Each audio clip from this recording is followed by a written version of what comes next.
Salam, sizi bu videoda kino dünyasının ən yadda qalan anlarına aparacağım. Əfsanəvi Titanikin necə çəkildiyini öyrənəcəyik. Avatarın kamera arxasında inanılmaz texnologiyalara şahid olacağıq.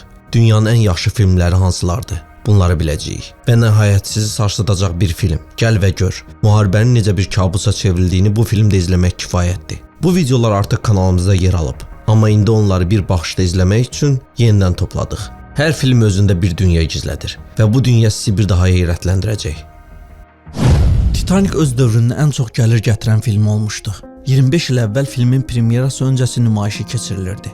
Prodüserlər və mətbuat James Cameron'ın Titanic'in taleyinin eyni adlı gəminin taleyi kimi olacağını proqnozlaşdırsalar da, film kassada rekord 1,8 milyar dollar pul toplayır. Bugün sizə dünyanın ən məşhur filmlərindən biri olan Titanic'in çəkilişi haqqında maraqlı məlumatlar verəcəyik. Siz isə bizə dəstək olmaq üçün kanala abunə olaraq şərh yazmağı unutmayın.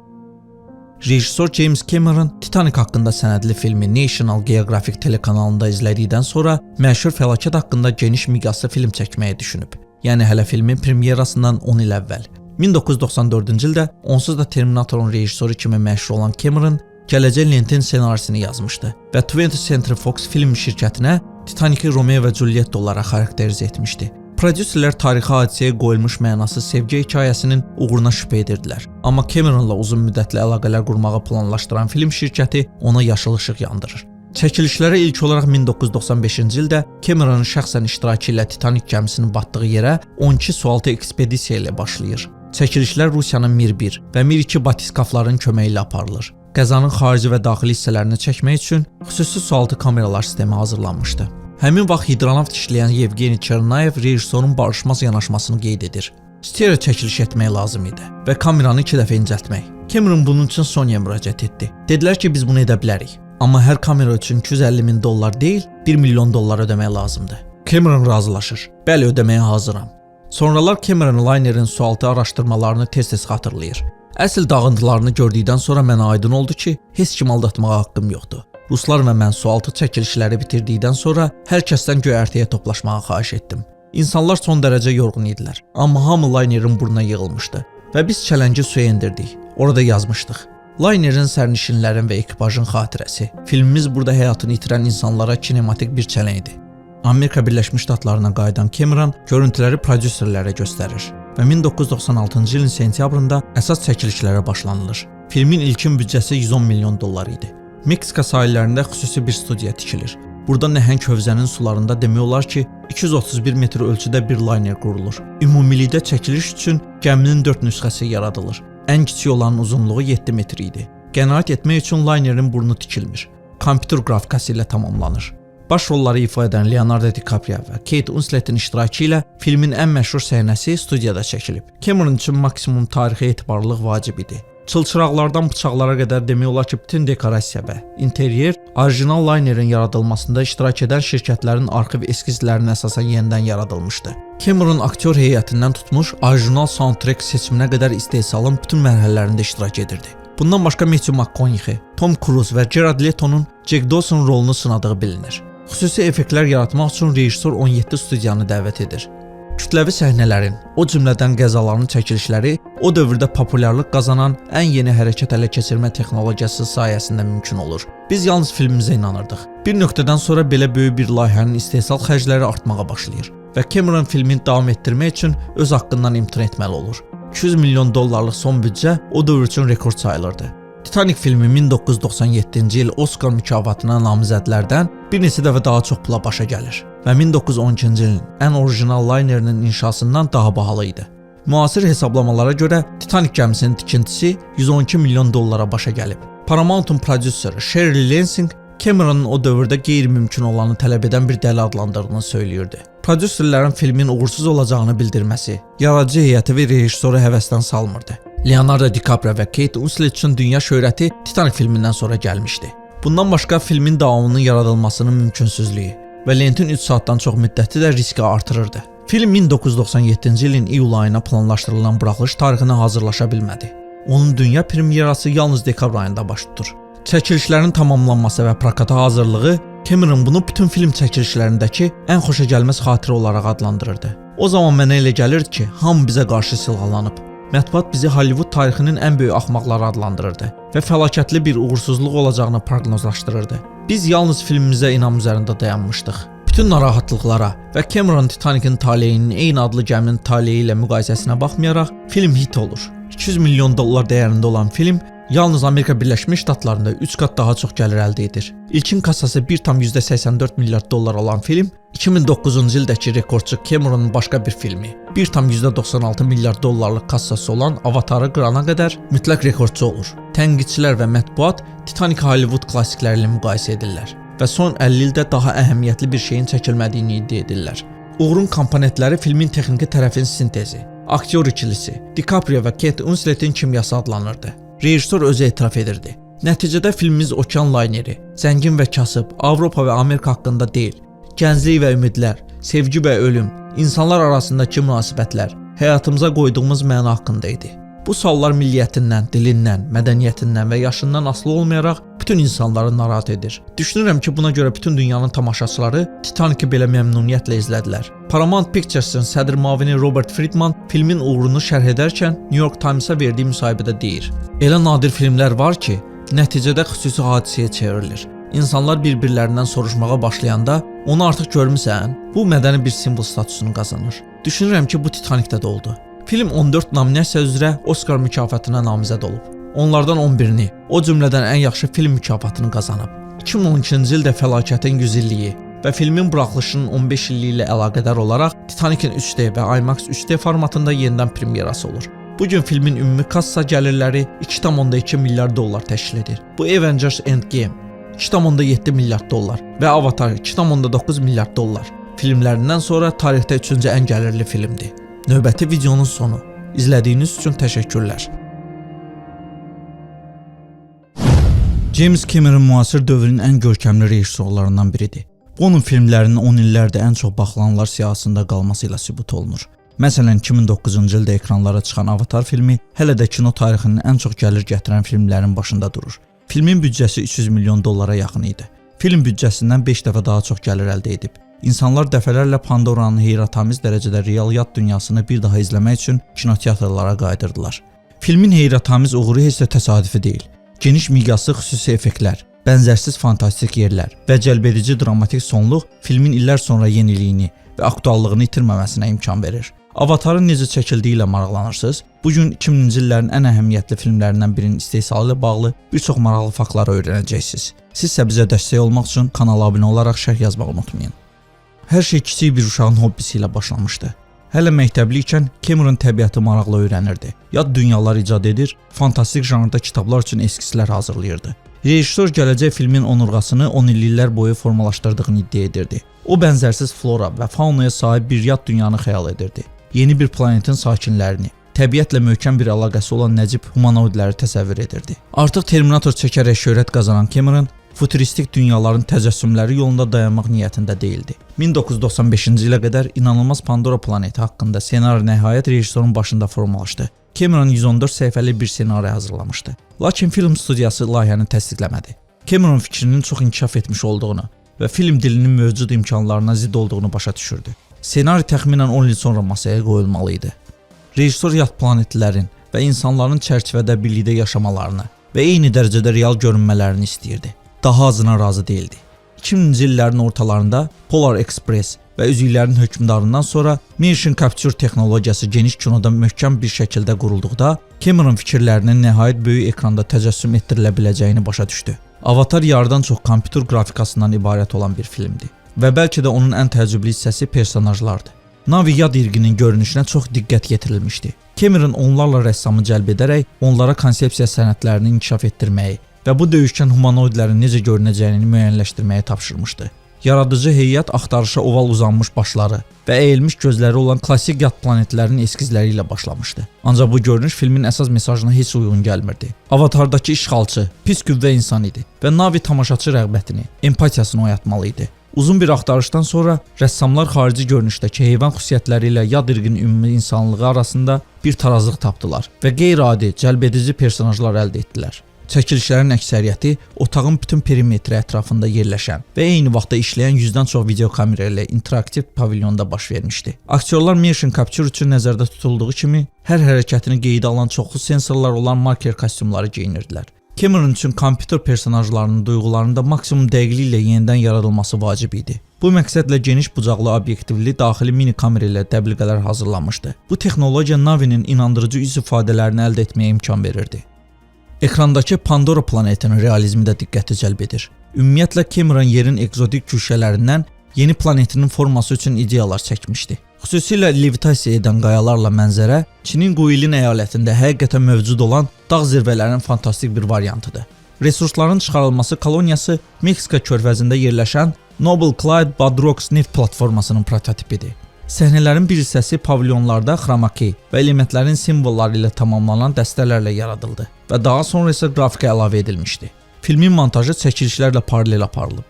Məlumdur ki, Avatarın ilk kadrları bir ildən çox montajda işlənmişdi. Rejissorun fikrini yerinə yetirmək üçün həqiqətən güclü kompüterlər və ən yaxşı video redaktoru tələb olunurdu. Avatar filmini çəkdikləri kimi bəlkə də tarixdə heç bir film çəkməmişlər. Filmin yarıdan çoxunun qrafikadan ibarət olmasına baxmayaraq, ekranda baş verənlərin etibarlılığına inanmamaq mümkün deyil. Çünki yaradıcı heyət Pandora planetini ən kiçik detallara qədər işləmişdi. Xromakeydə çəkilən çərçivənin necə görünəcəyini əvvəlcədən görmək üçün Cameron bir qrup vizual effekt mütəxəssisi ilə birlikdə virtual kamera hazırlamışdı. Baş qəhrəman üçün Cameronun yalnız bir tələbi var idi. Heç kimə məlum olmayan bir aktyor olsun. Yol kənarındakı yeməkxanada yanınızda oturan adi bir oğlanı xatırlatsın. Məhz belə oğlandan bu dünyanı dəyişdirəcək bir qəhrəman edəcəm, rejissor deyirdi. Sam Worthingtonun sözlərinə görə o sınaqlara telefonla dəvət olunub. Kastinqə gedərkən nə rejissorun adını, nə də ssenarinin mahiyyətini bilmirdi. Ümumiyyətlə bunun vaxt itkisi olduğunu düşünürdü. Amma başqa təklifləri yox idi. Semin o vaxtki işləri o qədər pis idi ki, hətta maşında yaşamağa məcbur olurdu. İlk kastinq uğursuz olur, amma Sam yenidən qayıdır. Əlbəttə başa düşürdü ki, bəlkə də bu onun son şansıdır. Cameronla ilk dəfə işləyən bütün aktyorlar onun layihəyə fundamental yanaşmasından təəccüblənirlər. Avatar da istisna deyil. Rejissorun etdiyi ilk şey bütün aktyor heyətini Havay adalarına göndərmək olur. Onlar orada bir neçə gün çadırlarda yaşayıb, günlərini meşə və cəngəllik gəzintilərində keçirməli olurlar. Təbii ki, onlara nə yemək, nə də aşpaz lazım deyildi. Komanda balıq tutur, tonqal yandırırdı. Yaradıcı heyət böcək və ağcıqanadlardan əziyyət çəkirdi. Zoe Saldana ilk şokdan uzaqlaşmağa vaxt tapmamış, ona Neytrinin kostyumunun bir parçası, xüsusən də quyruğu gətirilir. Tam formada və quyruqla Pandora cəngəlində hərəkət və məşq etməyə başlamağın vaxtı gəlmişdi. Avatar filmi cəsarətli ideyaların və qabaqcıl texnologiyaların kinematografiya sənayesini necə dəyişdirə biləcəyinə möhtəşəm nümunədir. Bu filmin yaradılması bir çox səy və texniki bacarıq tələb edir. Lakin nəticə bütün gözləntiləri üstələyir. Kino tarixində unudulmaz iz buraxır.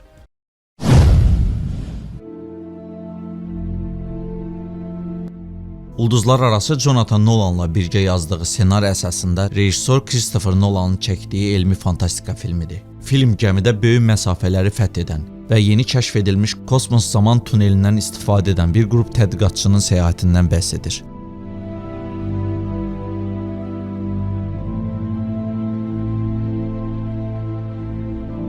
Filmin premyerası 2014-cü ildə baş tutub. Kommersiya baxımından uğurlu olub və kino tənqidçilərindən müsbət rəylər alıb. Ekran əsəri təkcə kinematografiya deyil, həmçinin elm sahəsində də müzakirələrə səbəb olub. Çünki filmdə qara dəliyin ən dəqiq görünüşü əks olunmuşdu. Bunun üçün isə rejissor elm adamları ilə birgə çalışıb. Ulduzlar arası bir çox mükafat və nominasiya, o cümlədən ən yaxşı xüsusi effektlər kateqoriyasında Oscar alıb. Interstellar. Paul Franklin, Andrew Lockley, Ian Hunter and Scott Fisher. 2019-cu ilin dekabrında Amerika Birləşmiş Ştatları Film Akademiyası və Time jurnalı onu 10 illiyin ən yaxşı filmi adlandırıb. Film dünya miqyasında 677 milyon dollar gəlir əldə edib. Ulduzlar arası vizual effektləri, musiqi və aktyorları ilə möhtəşəm iş ortaya qoydu. Yeri gəlmişkən, filmin musiqisi Hans Zimmerə məxsusdur. Bəstəkar filmlə bağlı müsahibələrində Nolan barədə maraqlı fikirlər səsləndirib. Bir gün evdə oturmuşdum. Nolandan zəng gəldi. O zəng edirsə mütləq qeyri-adi bir film üzərində çalışır. Zəngi açdım. O mənə dedi ki, ata-övlad münasibətlərini əks etdirən musiqi bəstəliyim. Ancaq filmin məzmunu barədə heç nə demədi. Mən də bir ata kimi öz övladımla aramdakı münasibəti təcəssüm etdirən musiqi bəstələdim. Christopher studiyada musiqini dinlədikdən sonra belə dedi: "Əla, artıq filmi çəkmək olar." Gladiator epik filmlərin ustadı. Rejissor Ridley Scott tərəfindən çəkilən tarixi dram filmidir. Ssenari müəllifi David Franzoni, John Logan və William Nicholson'dır. Baş rollarda Russell Crowe, Joaquin Phoenix və Johnny Neilson kimi aktyorlar yer alıb. Russell Crowe Roma generalı Maximus obrazını canlandırıb. Köləliyə məcbur edilən Maximus gladiatora çevrilir. Ailəsinin və imperatorunun bütün cinayətlərinin qisasını almaq üçün arenada döyüşür və sonda istəyinə nail olur. Bəzi səhvlərə baxmayaraq, Gladiatorun ilin ən uğurlu filmlərindən biri olacağı gözlənilirdi. Ekranlara çıxdıqdan sonra film dünya üzrə 503 milyon dollardan çox gəlir əldə edərək 2000-ci ilin ən çox gəlir gətirən ikinci filmi oldu. Onu yalnızca Tom Cruise'un rol aldığı qeyri-mümkün tapşırıq 2 filmi qabaqladı. Tənqidçilərin aktyor işini, rejissor yanaşmasını, vizual effektləri, ssenarini, musiqini bəyənsə də onun bir qədər qaranlıq və düşündürücü tonunu tənqid edirdilər. Çoxsaylı mükafatlar qazanan Gladiator ən yaxşı film, Russell Crowe isə ən yaxşı aktyor adına layiq görüldü. Ümumilikdə isə film 5 nominasiyada Oscara layiq görüldü. Bundan başqa film 2 Qızıl Globus, 4 BAFTA və digər film mükafatlarına layiq görülüb. Yeri gəlmişkən rejissor Ridley Scott filmin davamı üzərində işlərin başladığı barədə açıqlama verib.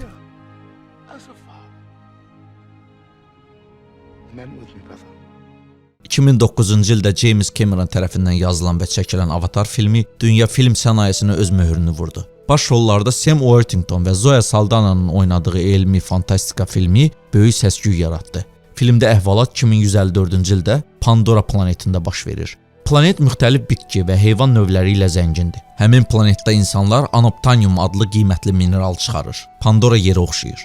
Lakin atmosferi insan üçün zəhərlidir. Buna görə insanlar maska taxmalıdır. Pandora'nın yerli xalqı hündür, insana bənzər mavi dərili məxluqlardır. Film insanlarla yerli qəbili olan navilərin mübarizəsindən bəhs edir. Maraqlıdır ki, Avatarın təməli hələ 1994-cü ildə James Cameron 80 səhifəlik ssenari yazdıqda atıldı. Əslində filmin çəkilişlərinə 1997-ci ildə başlanılmalı və 1999-cu ildə ekranlarda göstərilməli idi. Lakin Camerona görə o zaman bu filmi çəkə biləcəyi texnologiya yox idi. Buna görə də rejissor 2009-cu ilə kimi gözləməli oldu. 2005-ci ildə Navi dilinin yaradılması üzərində işlərə başlanıldı. 2006-cı ildə Cameron yazı və uydurma kainatı yaratmağa başladı.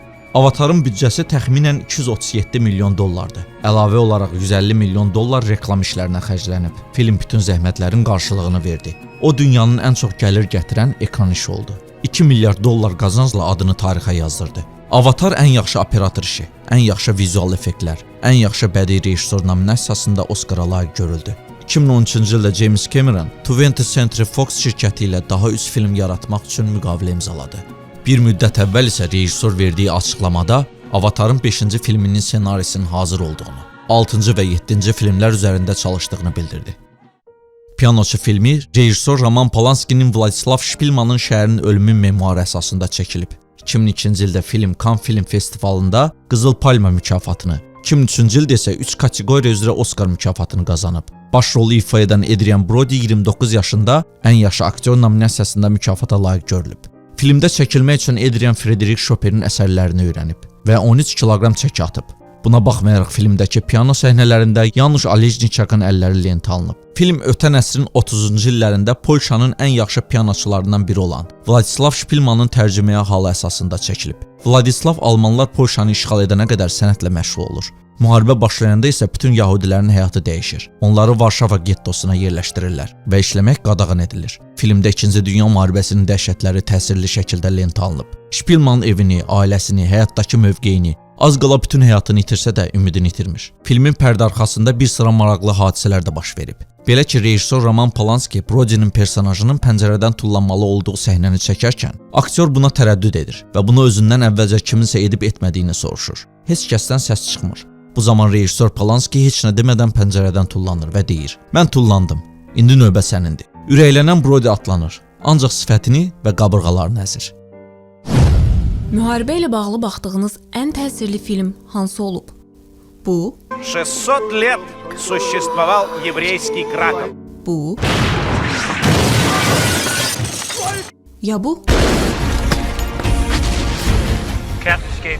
Bəs sizə müharibə mövzusundakı ən dəhşətli filmlərdən birini bəlkə də hələ izləmədiyinizi desəm? Elə bir film ki, bir baxan ikinci dəfə baxmağa cəsarət belə etmir. Gəl və gör. 1985-ci ildə Sovet rejissoru Elem Klimov 2-ci Dünya müharibəsinin qaranlıq üzünün sadəcə bir hissəsinin əks olunduğu bir film ekranlaşdırır. Film o qədər real və dəhşətli təsir bağışlayır ki, tamaşaçılardan bəziləri onu sona qədər izləyə bilmir. Hətta arasında üzərinə təcili yardım gələnlər də olur. Bu şahəsər rejissorun kinodakı son işi olur. O, mən bundan daha yaxşısını çəkə bilmərəm deyib, bu sahədən birdəfəlik əlini üzür. Beləliklə, faşizm üzərində qələbə çalındığı 9 may tarixinə özəl olaraq, bugün sizə təkcə Sovet deyil, həm də dünya kinematoqrafının ən təsirli savaş filmlərindən biri olan Gəl və Gör barədə danışacağıq. Hazırsınızsa, gəlin və görün. Sizsə bizə dəstək olmaq üçün kanala abunə olub, fikirlərinizi şərh bölməsində yazmağı unutmayın. Homo homini lupus est. İnsan, insanın canavarıdır. Qədim Romada insanın başqa bir insana qarşı etdiyi ən çirkin hərəkətləri müzakirə edərkən istifadə edilən bu sarkastik ifadə filmin sujeti boyu davamlı özünü göstərir. Filmdə insanlığa qarşı canavar kəsilən isə faşizm bəlasıdır. Elem Klimovun 1985-ci ildə çəkdiyi Gəl və Gör təkcə müharibə filmi deyil, bu insan ruhunun faciəsini, müharibənin insan psixologiyasını necə darmadağın etdiyini vizual və emosional dillə danışan bir şahəsərdir. Film Sovet İttifaqında çəkilsə də onun təsiri və mesajı SSR-nin sərhədlərini çoxdan aşmışdı. Bəşəri bir çağırışa çevrilmişdi. Filmin əsas sujet xətti 1943-cü ildə Belarusda baş verir. Alman işğalına qarşı partizanlara qoşulmaq istəyən gənc Floranın gözü ilə hadisələrə şahidlik edirik. Filmin ssenarisi Belaruslu yazar Ales Adamoviçə məxsusdur. O 1927-ci ildə Belarusda doğulub və gənc yaşlarında 2-ci Dünya müharibəsinə qatılıb. Həmin dövrün istirablarını birbaşa olaraq özü də yaşayıb. Müharibə dövründə o filmin baş qəhrəmanı Floranın etdiyi kimi partizan dəstələrinə qoşulur. Bir neçə il ərzində burada olan Adamoviç məktəblərə, kəndlərə qarşı olan qəddarlığı görür. Qeyri-insani davranışın şəxsən şahidi olur. Yəni, onun yazdığı ssenari sadəcə bir insanın təxəyyülünün məhsulu deyil, həm də insanlığın xatırlanması, unudulmaz dəhşətlərin əksidir. O film üçün yalnız faktları və hadisələri deyil, eyni zamanda insanların içindəki qırıq ruhları da yazırdı. Filmin rejissoru Elem Klimovun da uşaqlığı müharibənin qanlı dövrlərinə təsadüf edib. Klimovun dediyinə görə o Stalingradda doğulub və hələ balaca bir oğlan ikən doğma şəhərinin mühasirədə qalmasını, bombalanmasının şahidi olur. Öz müsahibəsində həmin dövrü cəhənnəm içində gəzinti kimi xatırlayır. İndi isə gələk videonun əsas mövzusu olan filmə. Elem Klimov Ales Adamoviçin Belarusun Xatın kəndi ilə bağlı hekayəsini oxuyur. Bu kənd Minskdən təxminən 40 kilometr uzaqda yerləşən bir kənd idi və Belarusun faşistlər tərəfindən işğalı zamanı soyqırımına məruz qalmışdı. Beləliklə Adamoviçə müraciət olunur. Başlanğıcda Klimov filmin adı olaraq Hitleri öldür versiyasının üzərində dayandıqlarını deyir. Burada söhbət konkret bir şəxsin deyil, vəhşiliyin, hər hansı bir insanın daxilindəki şeytani hisslərin öldürülməsindən gedirdi. Lakin Sovet senzurası bu addan razı qalmır. Ssenarini isə qəbul etmirlər və o düz 7 dəfə rədd edilir. Onlar Sovet İttifaqının faşistlərə qarşı qalibiyyət narrativinə zidd olaraq müharibənin əsl dəhşətini göstərmək istəmişdilər. Bu isə tərifli qəhrəmanlıq imicinə uyğun gəlmirdi. Belə olan halda layihə düz 7 il uzanır. 1985-ci ildə Böyük qələbənin 40 illiyi dövründə o yenidən gündəmə gəlir. Ssenarini başqa rejissora həvalə etmək istəsələr də işə Adamoviç qarışır və Klimovdan başqa rejissorla işləmək istəmədiyini deyir. Adı olaraq isə Vəh kitabının Gəl və Gör adlı hissəsindən istifadə olunur. Yəni, bu dəhşəti öz gözlərinlə gör. Klimov bu dəvəti həm tamaşaçıya edir, həm də onu bir daha unutmayacağı bir yola salır. Burada qəhrəmanlıq yoxdur. Yalnız yanmış kəndlər, boş baxışlı uşaqlar və bəşəriyyətin səssiz harayı var. Beləliklə, filmin çəkiliş prosesinə start verilir. Ən böyük çətinliklərdən biri baş qəhrəman Floranın obrazına uyğun aktyor tapmaq idi. Rol olduqca mürəkkəb idi, güclü emosionallıq tələb edirdi. Axtarışlar öz bəhrəsini verir. Yeniyetmə aktyor Aleksey Kravchenko obraz üçün uyğun hesab olunur. Həmin dövrdə onun cəmi 14 yaşı var idi. Kravchenko bir müsahibəsində bu obraza necə seçilməsindən bəhs edir və qeyd edir ki, kastinqin ilk etapında emosional yüklü bir səhnədə ağlaya bilmək üçün ondan anasının ölməsini düşünməsini istəyirlər. Mən isə bunu düşündükdə ağlamağa başladım. Bu məni çox sarsıtdı deyə o əlavə edir. İkinci mərhələdə isə Klimov şəxsən özü onunla görüşmək istəyir. Görüş Alyosha üçün bir sınaq olur desək yanılmarıq. Çünki görüş öncəsində ona 2-ci Dünya müharibəsinin ən dəhşətli kadrlarının əks olunduğu epizodlar göstərilir. Bundan sonra Klimov ona çay və peçenye təklif edir. Gənc oğlan isə bundan imtina edir və gördüklərindən sonra nəsə yeyə bilməyəcəyini deyir. Bununla da Klimov anlayır. Kravchenko obraz üçün ən ideal aktyordur. Flora obrazını canlandırmaq Aleksey Kravchenko üçün heç də asan olmur. O cəmi 14 yaşında idi. Cəmi 14 yaşında olan Kravchenkonun bu ilk peşəkar aktyorluq təcrübəsi idi. Çəkiliş zamanı Kravchenkoya psixotrop maddələr verilməsi planlaşdırılmışdı ki, o bəzi səhnələrdə ağlasığmaz reaksiyalar göstərə bilsin. Klimov bunu rədd edir. Bunun əvəzinə Kravchenko uzun müddətli yuxusuz, ac qalma və təcrid yolu ilə emosional olaraq həmin səviyyəyə gətirilirdi. Rejissor deyir ki, onun çəkiliş prosesində ən qorxduğu məqam məhz Kravchenkonun psixoloji baxımdan zərbə alması olur. Xoşbəxtlikdən bu baş vermir. Lakin çəkilişlərin sonunda onun saçlarının əksəriyyəti ağarmışdı. Bu həm stres, həm də ağır çəkiliş rejimi ilə əlaqəli idi. Hətta bəzi səhnələr öncəsində hipnozçu, psixoloq çağırmaq istəyirlər. Çəkilişlər Belarusda baş tutur. Prosesin ən çətin tərəflərindən biri də filmin ssenari ardıcıllığına uyğun olaraq çəkilməsi olur. Klimov tamaşaçıya müharibənin dəhşətini hiss etdirmək üçün ekstremal realizmdən istifadə etdi. Filmdə bəzi səhnələrdə real güllələrdən istifadə olundu.